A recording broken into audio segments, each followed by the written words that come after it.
Hello kawan, nama saya Tanah dan selamat datang kepada channel saya. Hari ini saya buat review kereta. Dah lama saya tak buat review kereta.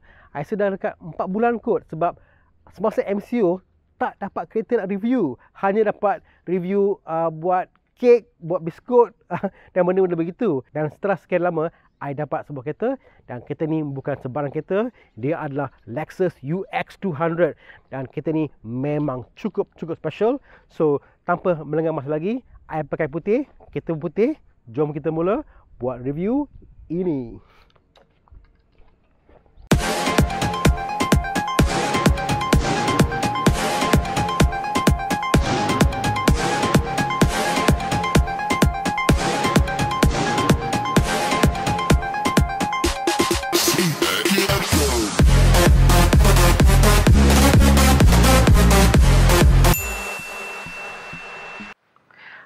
Kepada siapa yang tidak memahami apakah itu Lexus, Lexus adalah satu brand luxury yang dihasilkan oleh pemegang saham utama dia, iaitu Toyota. Ya, ini adalah Toyota, tetapi Toyota yang telah dibuat luxury dalam setiap hala possible. Bayangkan ya, lihat kereta ini dari jauh. Kereta ini tidak nampak seperti sebuah kereta Toyota yang biasa. Ini adalah kereta luxury. Daripada rim dia, daripada grill dia, lampu dia, semuanya adalah unik. Tidak akan anda nampak sebarang kenderaan di jalan raya yang akan melihat seperti kenderaan ini. Dan ini adalah Lexus F Sport. So again, Lexus dah mahal. Ini ada brand F Sport ni. F tu bukan FF tu lah, tapi dia F tu mungkin F2, mungkin F itu kot. Tak tahu, tapi S-Sport ni ialah macam sport, aspek dia, aspek dia ialah range dia yang lebih performance driven. Dan walaupun same engine, tapi ada benda-benda yang tweak untuk membuat dia lebih sporty. Misalnya kita akan lihat lampu dia akan berlainan, rim dia akan berlainan, dan dia punya damping system suspension dia, dan banyak lagi daripada interior dia, semua adalah berlainan. Sebab apa kata lagi, kalau kita biasa berharga RM249,000 dan ini adalah RM299,000, RM40,000 lebih daripada versi biasa, yang itulah F Sport. So kita buat quick round to see apa yang kita ada. So di depan kita ada grill ni. So grill ni adalah unik kepada Lexus. So anda akan lihat dari jauh, kalau nampak, wow, nampak tak tu? Kalau nampak benda tu yang ada turun dan keluar, itu adalah ciri-ciri Lexus. Lampu dia pun ada lampu LED. Lampu ni sungguh-sungguh terang kat waktu malam. Saya rasa bersalah pula bawa kereta ni, sebab bila bawa kenderaan ni, lap sikit, bila bawa kenderaan ni, saya nampak macam kenderaan di depan tu terasa silau pula. Tapi too bad. Dari tepi, apa yang saya rasa agak pelik ialah rim dia, tempat rim dia ada benda ini. Macam, nampak benda ni? Benda ni, dia macam shape dia agak pelik. Tapi kenapa dia begitu? Sebab benda dalam ni plastik dia cukup tebal, kerana dia nak membuat bahagian material sound absorption yang agak tebal, supaya bila buat kereta ni tidak akan rasa bunyi dari luar. Now, sebelum kita masuk ke dalam, jom kita masuk ke bahagian belakang. Belakang, untuk buka ada satu butang je. So butang dia dekat sebelah sini. Tekan butang dan dia akan buka secara automatik. So ini adalah power boot, and obviously power boot maksudnya ada juga boleh close dengan power boot juga. Tekan butang, dia akan close secara automatik. Dan jika kalau anda menghalang dia, misalnya, dia akan stop. Ini adalah untuk safety lah. Nak buka again, cari dia, tekan, dan dia akan buka secara automatik. Butang ni butang lock. So fungsi butang lock ni ialah, jika anda buka kereta, anda tekan butang ni dan dia akan lock secara sendiri. So tak payah nak buka kunci, tekan butang tu dan kereta ni akan lock.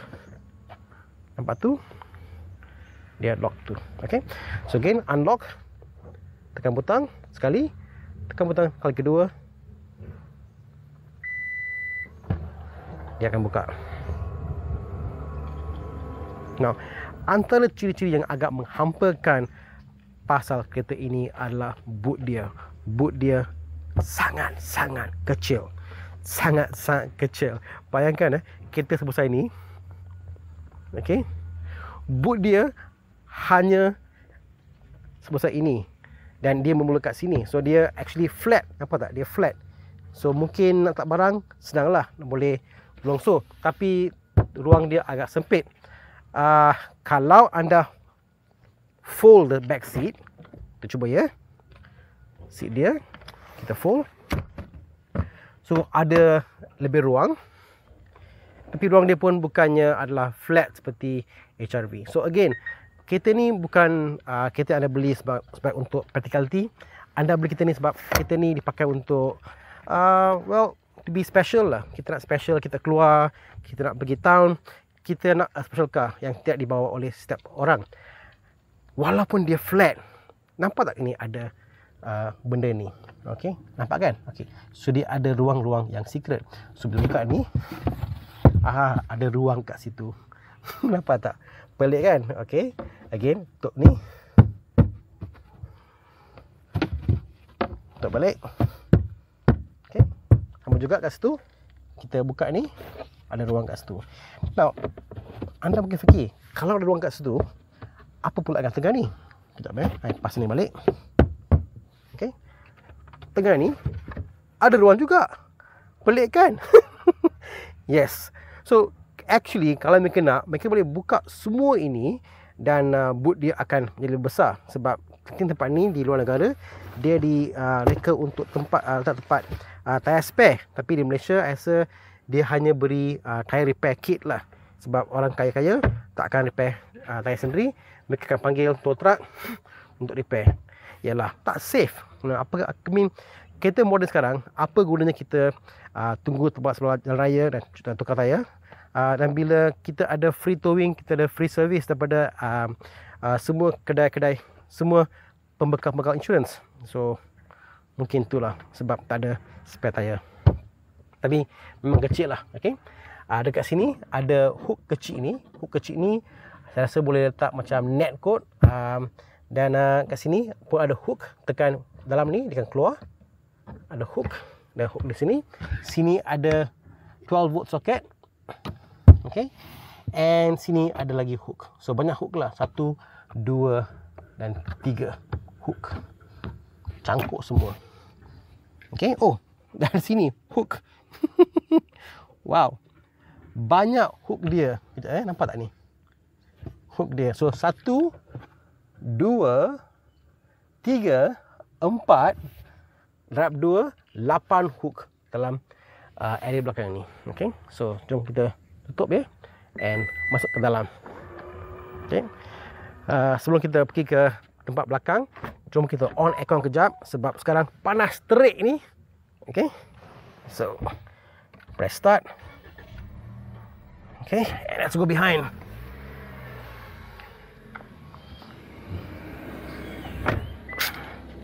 Okay, di belakang bila masuk, nampak tak ni? Cara pintu dia buka tu tak begitu luas. Dia agak sempit. So, kalau kita nak masuk kita kena masuk dalam ruang yang agak sempit ini. So, tak begitu shock lah. Nak masuk pun kita kena pergi dan kaki ni kena buang ke dalam dan masuk. So, cara masuk kenderaan di belakang ni tak begitu elegan. Di belakang, ruang depan, ruang atas headroom saya, okey, cukup. Saya sekarang 5'7", it's fine. Seat belakang, dia bukan jenis reclining. Sebab ada Lexus yang boleh recline. Ini adalah fix. Sebab ini adalah more SUV. Tapi seat dia, seat merah ni pada this version of S-Sport ni cukup sporty lah. I guess that's the purpose. Bila ada depan ni, I rasa macam seat ini yang dia punya headrest dia, sebab dia tak boleh nak angle tak boleh angle depan ke belakang, rasa agak tak selesa. Tapi I guess this is for safety. Sebab even Volvo sekarang headrest dia tak boleh angle ke depan atau ke belakang. Dia hanya boleh pergi atas atau bawah saja. Di belakang ini, apa yang pelik juga ialah sebelah sana ada tempat poket tak barang. Sini tak ada. Pelik tak? Pelik kan? I don't know why. Selain itu, biasalah kita ada lampu kat belakang ni. Okay.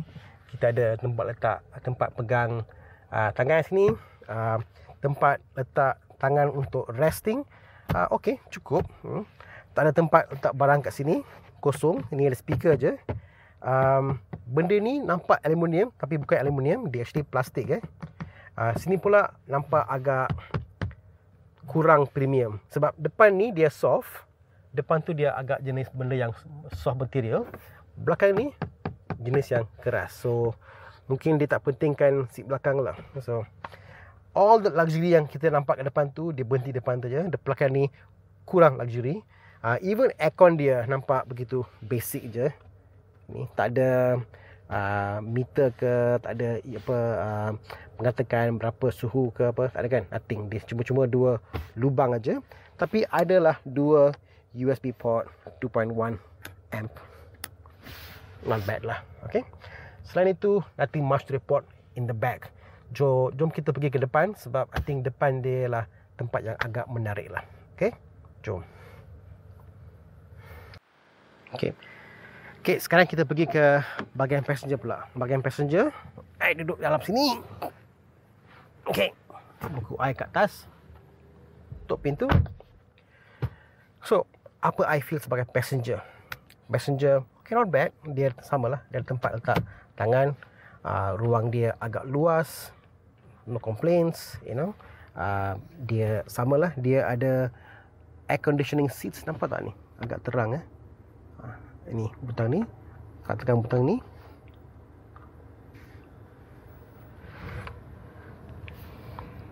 Mungkin tak dengar kot, tapi ada angin lah yang keluar daripada sini. Cuba tekan kuat sikit. Dengar tak?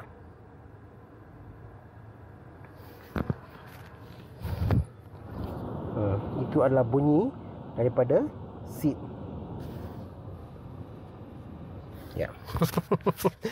Ya. Tapi kalau kita duduk memang tak dengar lah. I think kalau kita bawa macam 7 CD semua, dia punya bunyi daripada seat dia agak kuat, tapi kita ni very quiet. Okay. What else? Let's start with the dashboard. Dashboard dia obviously dah ada duit, apalagi luxury all the way lah, you know. Daripada leather dia, daripada stitch dia, nampak tak ni? Kecil. Now, cara dia buat now ada kita yang dia adalah hand stitch. Ini obviously machine stitch, tapi dia punya cara dia buat dia begitu tekun, begitu perfect tau. So nice. Dari sini dan dekat sana, you know. Kalau kat bawah sini kita ada tempat letak kaki, dan mat dia ni ni kejap angkat mat dia sekejap mat dia kena buka sekejap.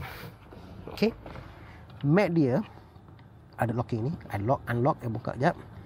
Mat dia, nampak tak tu betapa tebal dia punya kapet dia. Now, bila kapet tebal, anda dah tahu anda beli kereta yang mahal. Nice. Tempat letak barang kat sini agak kecil. Ada tempat letak dia punya manual dia, dan ada sedikit tempat letak surat, tapi itu aja. Dia agak limited lah. Agak limited apa yang ada di sini. Agak menghampakan. Apa nak buat? Kalau mak saya mesti dia reject. Dia kata, apa ni? I nak simpan kuih pun tak boleh. So, memang kecil. Tapi di sini it's quite nice. Sebab untuk driver dia ada key wireless charging. So phone ni kita letak je. Bila letak, nampak tak tu, dia akan tukar warna kepada warna orange.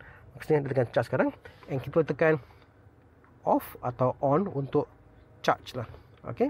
And apa dia buat ialah, bila anda tekan off atau on, dia ada sensor dia, sensor pula, dia ada benda yang untuk charge dia. Bila tekan on, ada motor akan menggerakkan benda tu mendekati full ini supaya dia akan charge. Di sini kita dua tempat letak air, botol air. Okay. Ini sistem menu dia yang saya benci. Sistem ni saya rasa tak boleh lagi dipakai dalam kereta, sebab nobody akan pakai ini untuk menggerakkan benda tu. Very difficult. Now di sini pula ada butang. See, ini apa ni? Ini adalah butang untuk, I think, option. Ini adalah untuk radio. Ini adalah untuk volume and media. And ini adalah untuk tune. Now kalau I nak pakai butang ni, I kena alihkan tangan saya begini sebagai passenger. Dan ini akan menyentuh driver. So I tak rasa benda ni patut berada sini. Mungkin kat sini kot, tapi apa nak buat, kereta ni dibuat untuk driver dan bukan untuk you as the passenger.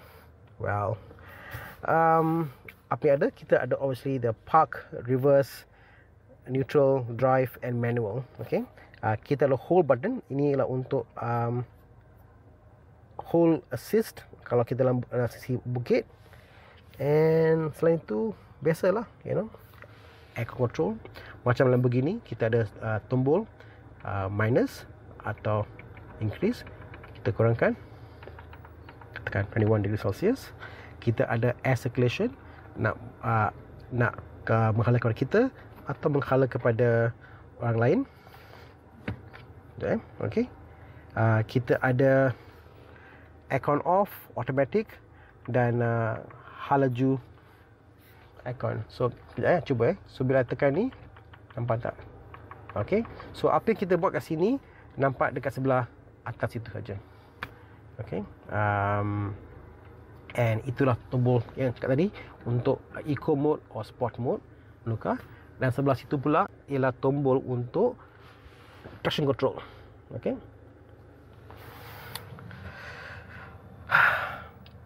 antara ciri yang I suka pasal kereta premium ialah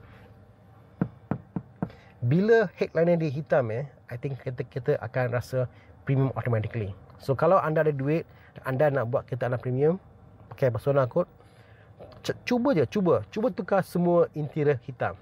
The headliner dengan dia punya A pillar, B pillar semua.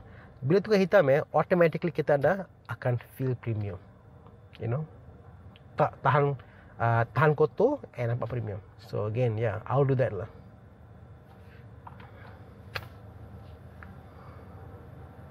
Very nice. Oh, kat sini pula, biasalah kalau ada vanity mirror. Okay, ada lampu kat situ. Okay lah, nothing much. So selain tu, that's about the interior wise. Dia it's cukup, it's complete.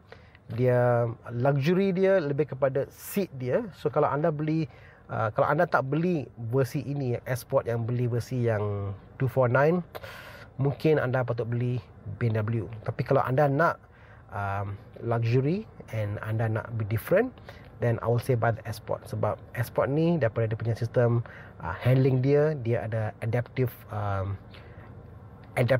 suspension kat belakang tu. Nah, benda-benda tu memang kuat ajaib.